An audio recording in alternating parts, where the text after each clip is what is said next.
बोलिए। पर देव ऋषि नारद ने अपने पिता के सामने, ब्रह्मदेव के सामने भी जो वाणी बोली ना, वो बड़ी अहंकार की वाणी थी। मेरा मन है पिताजी, मेरा मन है। ब्रह्मा जी ने कहा क्या मन है? मेरा मन है कि जिस कामदेव को शंकर नहीं जीते थे ना, उस कामदेव को मैं थोड़ा सा जीत कर बताना चाहता हूं संसार के लोगों को कि अगर आप चाहें तो क्यों ना जीत सकते।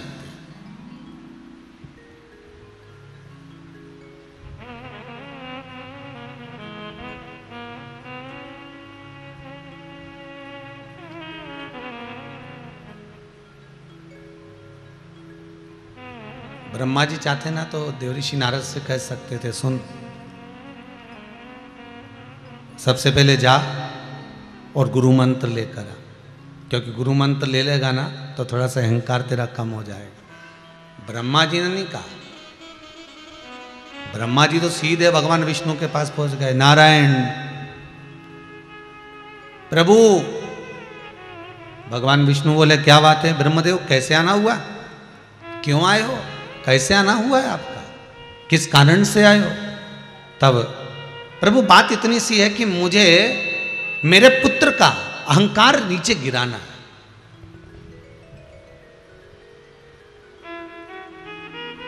और कोई इसको सदगुरु मिल जाए, ऐसा कोई एक गुरु ऐसा जीवन में मिल जाए जो इसके जीवन को सार्थक बना दे, ऐसा कोई गुरु मिल जाए तब ठीक है। भगवान विष्णु ने कहा कल ही लो। और भगवान विष्णु ने एक सभा बुलाई। भगवान विष्णु ने एक सभा बुलवाई, सारे 33 कोटि देवताओं को बुलवाया।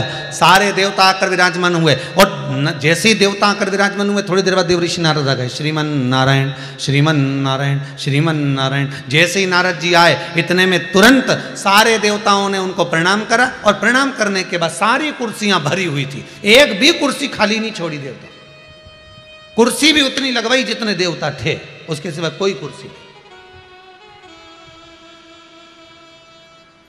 साधु सन्यासी तपस्वी साधक उपासक संत महात्मा सबको बिठा दिया, जगह जगह पर ले जाकर सबको विराजमान कर दिया। सब बैठ गए, सब जहाँ जहाँ बैठना था वहाँ बैठ गए। आखिरी में देव ऋषि नारद आ रहे हैं। आखिरी में देव ऋषि नारद पहुँच रहे हैं। और देव ऋषि नारद आखिरी में जब आए, आते से उन्होंने भगवान विष्णु को प्रणाम करा, ब्रह्मा जी को प्रणाम करा, सबको प्रणाम कर देव ऋषि नारद ने पूछा मैं कहाँ बैठूं?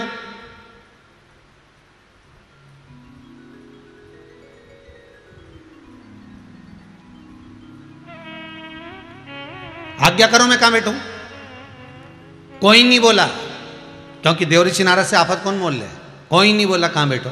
इतने में ब्रह्मा जी ने कह दिया नारद तुम बहुत लेट आए हो, इसलिए काम करो सामने जमीन पर आसन बिछाओ और बैठ जाओ।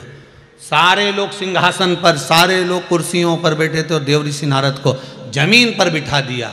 एक आसन बिछाकर देव ऋषि नारद उस जमीन पर बैठ गए। एक आसन को लगाया और देव ऋषि नारद उस जमीन पर विराजमान हो गए। बस आसन लगाया और बैठ गए।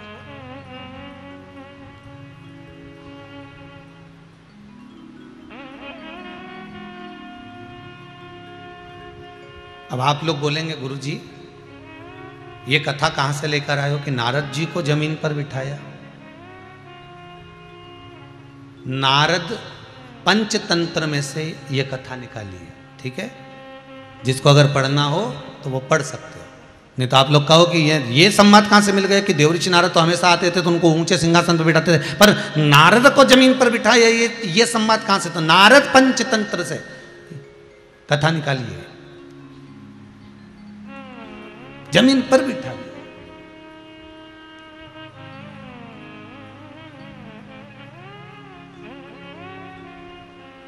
अब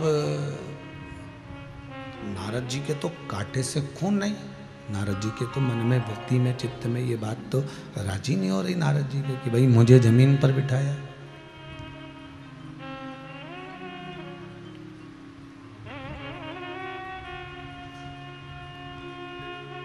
मौन होकर नारद जी महाराज बैठे।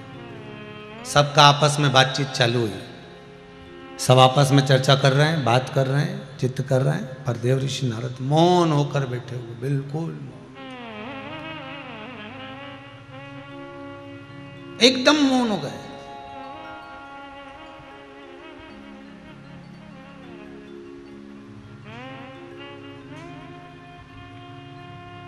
दुनिया का सबसे बड़ा आभूषण है मौन रहना।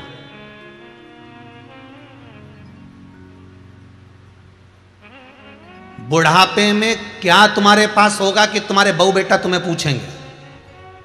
बुढ़ापे में क्या तुम्हारे पास होगा कि तुम्हारे परिवार वाले तुम्हें 2 रोटी दे देंगे? बुढ़ापे में क्या तुम्हारे पास में होगा कि तुम्हारे रिश्तेदार भी तुम्हें पूछ लेंगे? धन नहीं, पैसा नहीं, दौलत और प्रॉपर्टी नहीं। आज के बहू और बेटा, आज के बेटी और दामाद, आज के पोता पोती, आज के रिश्तेदार तुम्हारे धन से मतलब नहीं रखते, क्योंकि उनको मालूम है ये कौन सा तू हमको देके जाएगा, कौन सी संपदा हमें दे जाएगा। और बेटे और बहू को भी मतलब नहीं, वो सोचते हैं कि जिंदगी छोटी सी तो है, कब कौन को जाना पड़ जाए, क्या भरोसा। अगर हम सोचें कि जायदाद के चक्कर में इनकी बातें सुनते तो धन मूल नहीं है। आज के जमाने में लोग धन की महत्वता नहीं जानते।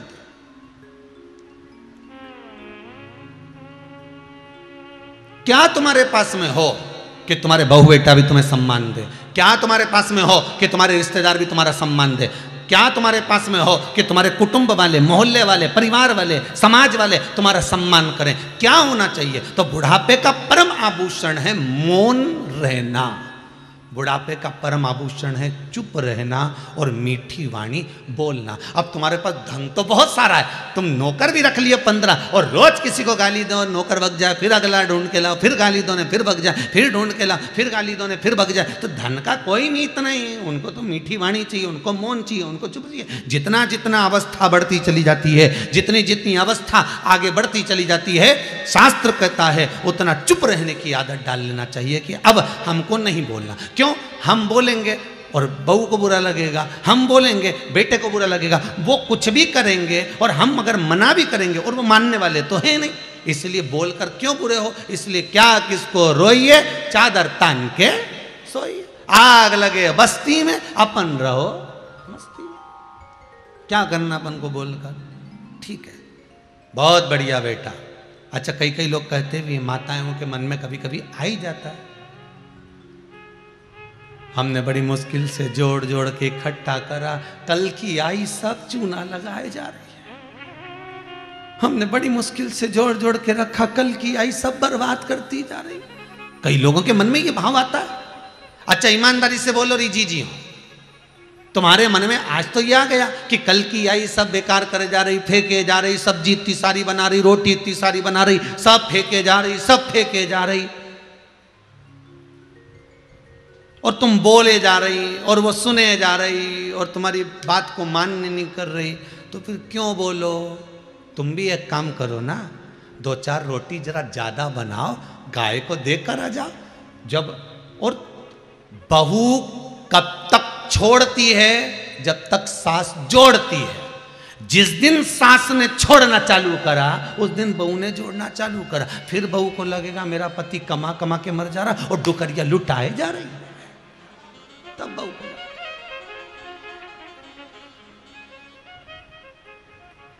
तब लगेगा।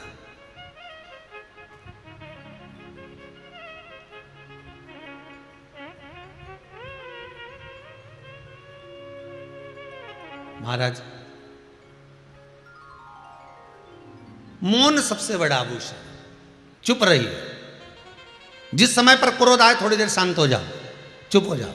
जिस समय पर तुम किसी से झगड़ा करने जा रहे हो 15 मिनट और घर में आकर बैठ जाओ और कह देना 15 मिनट बाद तेरे पांव तोड़ दूंगा, रुक जा भैया। और 15 मिनट आराम से बैठो, थोड़ी देर शिव महापुराण की कथा सुन लो, थोड़ी देर बैठ आनंद से पत्नी के साथ, बच्चों के साथ खूब प्रेम से खूब अच्छी अच्छी बात कर लो। उसके बाद फिर झगड़ा करने जाओ, झगड़ा हो जाएगा।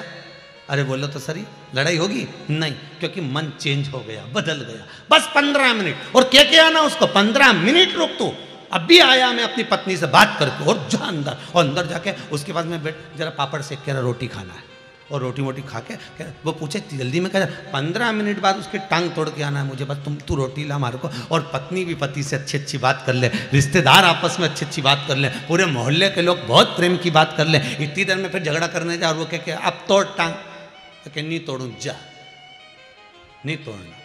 मैं कहा को टांग तोड़ दी, समय आएगा सब टूट जाएगी, मेरे को क्या करना तोड़ के। विचार चेंज।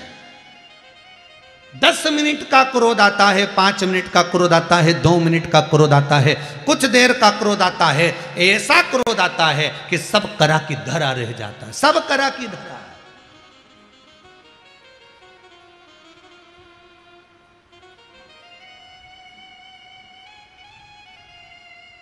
आज कोई आए थे और वो बोल रहे थे, गुरुदेव मेरा पति 6 महीने से जेल के अंदर पड़ा हुआ है, बड़ी दुखी हूं। मैंने पूछा बहन ऐसा क्या हो गया कि तेरा पति जेल में पड़ा? बस खेत पे पानी देने गया था, वो जरा सी मेड़ का चक्कर था और उधर से हमारा जेठ का लड़का निकल के जा रहा था और उसके दोस्तों के साथ में, और उसने जरा सी मोटरसाइकिल को इस मेड़ पे चढ़ाकर सोयाबीन में से, पिछले गेहूं में से थोड़ा 2 चांस में से ऐसा गाड़ी को निकाल लिया। अब बताओ गेहूं कितने का होगा? जिस पे गाड़ी चढ़ी होगी वो कितने का गेहूं होगा? अंदाजा लगाना जरा जरा सा, कितने का होगा?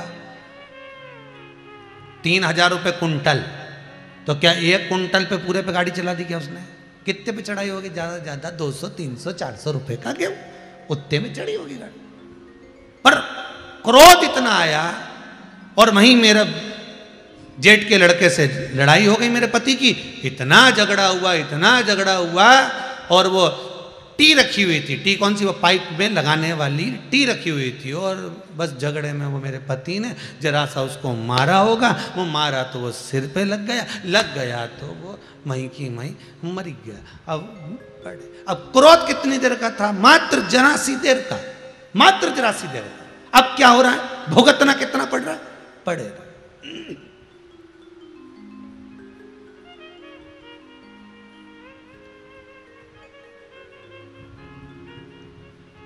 किसी को चाकू मारा, कितनी देर लगी? अरे बोले तो जम के, कितनी देर लगी? 5 मिनट, 10 मिनट, 15 मिनट। भोगना कितना पड़ा? दंड कितना भोग रहे हो? पहले अदालत, पहले ले जाकर जेल में बंद करा, बंद करने के बाद केस चलता रहा, केस चलने के बाद निर्णय आया 10 साल के लिए इसको आजीवन कारावास के इसको पटक। तो तेरा अकेले को दंड नहीं मिला, पूरे परिवार को दंड मिला। वो भी तड़प रहे हैं तुझसे मिलने के लिए, वो भी तरस रहे हैं, और तू भी तरस रहा। जरा सी देर का चाकू मारा, जरा सी देर का कुछ काम कर दिया, भोगना कितना पड़ा? कितना? यही जीवन है। व्यक्ति जरा सा कर्म बुरा करता है, जरा सा झूठ बोलता है, छल करता है, प्रपंच करता है, बेईमानी करता है, जरा सा काम बुरा करता है, भोगना कितना पड़ता है वो तो देखो। चाकू तो जरा सा मारा, भोगना कितना पड़ा? 10-20 साल। उसी तरह कर्म हमने बेकार करा, भोगना कितना पड़ा? संसार सागर में आता 84 लाख योनियां ऐसे ही नहीं मिल गई है, केवल कर्म को भोगने के लिए मिली है। भोगो, जो करा है उसको भोगना पड़ेगा।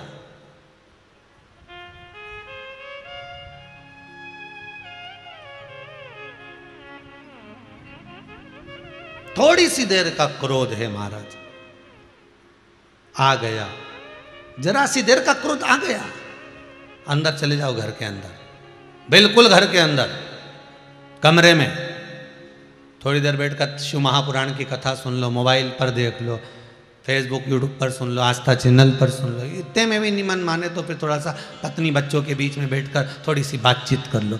10 मिनट के लिए टाल दिया जाए विवाद को,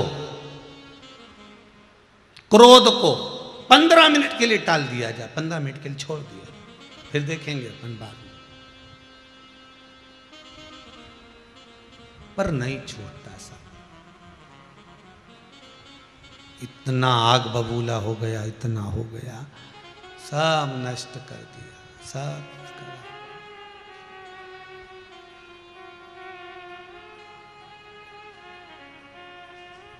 बस वो नष्टता की।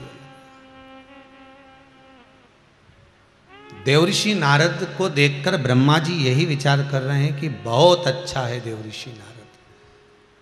नारद पुराण में 22,000 श्लोक है। कितने श्लोक हैं? 22,000 श्लोक।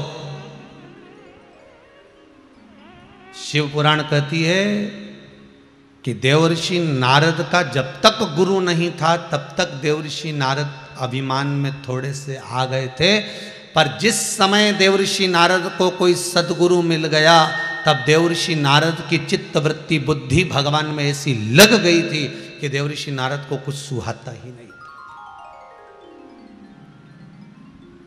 कुछ नहीं सुहा। भटक रहा है देवऋषि नारद, घूम रहा है। बिठा दिया। नारद पंचामृत कहती है, पंचतंत्र कहती है, बिठाया जमीन पर। सारे देवता ऊपर बैठे तो नारद जी आसन लगाकर जमीन पर बैठे थे। कितनी विचित्र बात है, कितना विचित्र दृश्य होगा, कभी सोचिएगा। कितना विचित्र दृश्य होगा। सब सिंहासन पर, सब कुर्सी पर।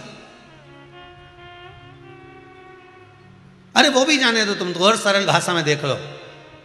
तुम्हारे परिवार में तुम्हारे रिश्तेदारों क्या शादी हो रही है, सबके लिए सोफा सेट लगा है, सबके लिए कुर्सी लगी है, और तुम आए, सारी कुर्सियां भरी हुई थी, तुम कहां बैठोगे?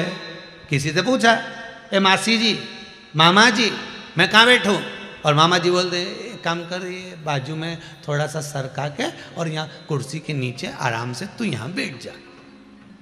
अब जिसको तुमने बिठाया उसको गुस्सा आया कि नहीं आया? बताओ। खुद तो सोफा पे, खुद तो कुर्सी पर, खुद तो बढ़िया चकाचक पलंग पर बैठा, और हमको कहाँ बिठा रहा? नीचे। ठीक है, अब उसके मन में आ तो गई ये बात, अब उसने संजो के भी रख ली। अब उसके यहाँ कोई कार्यक्रम हुआ और वो कुर्सी पे बैठी थी, और इतने में मामा जी आ गए, और मामा जी बोले भांजी से अब मैं कहाँ बैठूं? तो भांजी बोले थोड़ा सा सरका बैठ जा नीचे।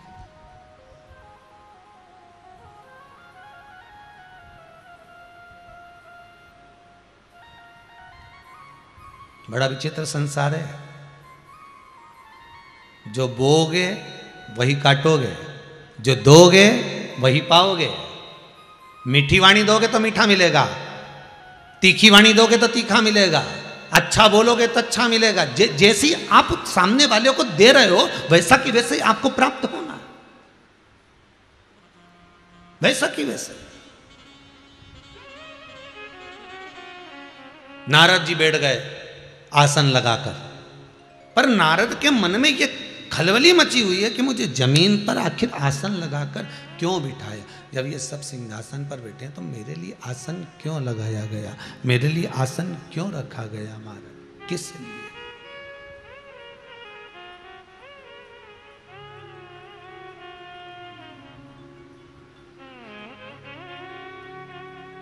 नहीं माने तो पूछ लिया, कारण क्या है?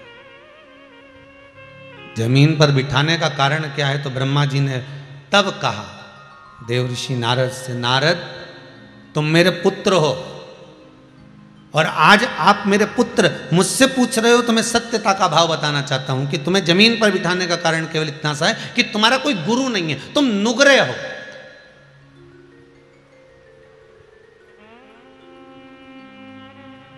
तुमने किसी से गुरु मंत्र नहीं लिया।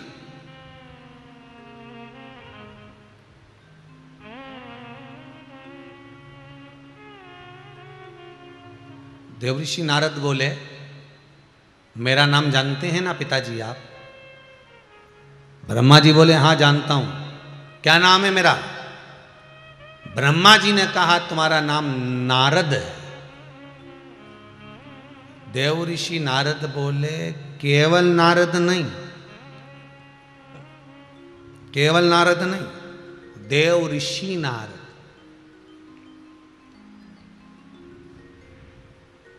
अब माता पिता के आगे संबोधन देने की क्या जरूरत है? केवल मुझे एक नाम से मत बोलो कि मेरा नाम आकाश है, या मेरा नाम आलोक है, या मेरा नाम अभिषेक है, या मेरा नाम विमलेश है, या मेरा नाम ये है। इसके आगे मेरा संबोधन लगाओ डॉक्टर। डॉक्टर कहो, डॉक्टर, क्योंकि मैं डॉक्टर हूं। तो इतने में अंदर से जो माँ निकल कर आती है ना, मम्मी, और वो आते से ही बोलती है, एक ही दिया नहीं तो डा इधर जाएगा ना टा उधर जाएगा। मेरे लिए तू मेरा बेटा है, डॉक्टर नहीं है। मेरे लिए तू मेरा पुत्र है, इंजीनियर नहीं है। मेरे लिए तू मेरा पुत्र है, सीए नहीं है। मेरे लिए तू मेरा पुत्र है, कलेक्टर नहीं है। मेरे लिए तू मेरा पुत्र है, एसपी और डीएसपी नहीं है। मेरे लिए तू मेरा पुत्र है, मंत्री और संतरी नहीं है। मेरे लिए तू मेरा पुत्र है, पीएम और सीएम नहीं है। तू केवल मेरा पुत्र है। और माता के सामने कोई संबोधन नहीं होता साहब, कि बेटा कितने भी बड़े पद पर बैठ जाए। पिता के सामने कोई संबोधन नहीं होता, बेटा कितने भी बड़े संबोधन पर, कितने बड़े पद पर बैठ जाए। गुरु के सामने कोई संबोधन नहीं होता कि आपके पास में कितनी सत्ता है, कितनी जमीन, कितनी जायदाद, कितना धन, कितना वैभव और कितना सामान है। गुरु को मतलब नहीं है साहब। तुम्हारे पास में कितनी गाड़ियां हैं, गुरु को मतलब नहीं। तुम्हारी कितनी बसें चल रही हैं, गुरु को मतलब नहीं। तुम्हारे कितने टाकी चल रहा है, गुरु को मतलब नहीं है। अगर असली संत होगा, सदगुरु होगा, उसको कोई मतलब नहीं कि तुम्हारे पास क्या है। गुरु तो ये देखता है कि गाड़ी से मतलब नहीं, गुरु ये देखता है कि भजन कितना है, स्मरण कितना है, नाम जाप कितना है, नाम कीर्तन कितना है, कितनी भक्ति करता है, कितनी देर भगवान का भजन करता है, कितनी बार मंदिर में जाकर आसन लगाकर बैठता है, कितनी देर बैठकर शिव का अनुमोदन करता है, कितनी देर बैठकर शंकर को जल चढ़ाता है। गुरु ये देखता है। गुरु ये नहीं देखता गाड़ी कितनी, बंगला कितना। साहब जब लोग आते हैं ना गुरु जी के सामने तो बड़ा बड़ा संबोधन देते, साहब ये उनके पिए हैं। अच्छा, बहुत बढ़िया साहब, इनकी इतनी गाड़ियां, ओहो इनकी इतनी दुकानें, ओहो इनका ये है। गुरु का क्या करना? तुमने कौन सा गुरु जी को गाड़ी दे दी, तुमने कौन सा गुरु जी को अंबारियां दे दी। गुरु का मतलब नहीं। गुरु तो यह जानना चाहता है कि इसका भजन कितना है।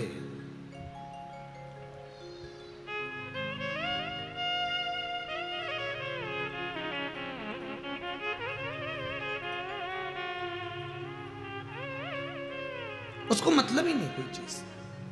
वो अपनी भक्ति में, अपनी चित्तवृत्ति में, अपने आनंद में बस सदा तत्परता में डूबा ही रहता है। उसको मतलब नहीं तुमसे। बस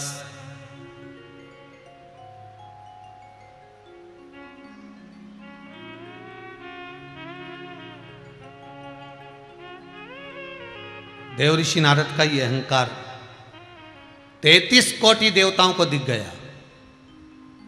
नारद पंचतंत्र कर रहा।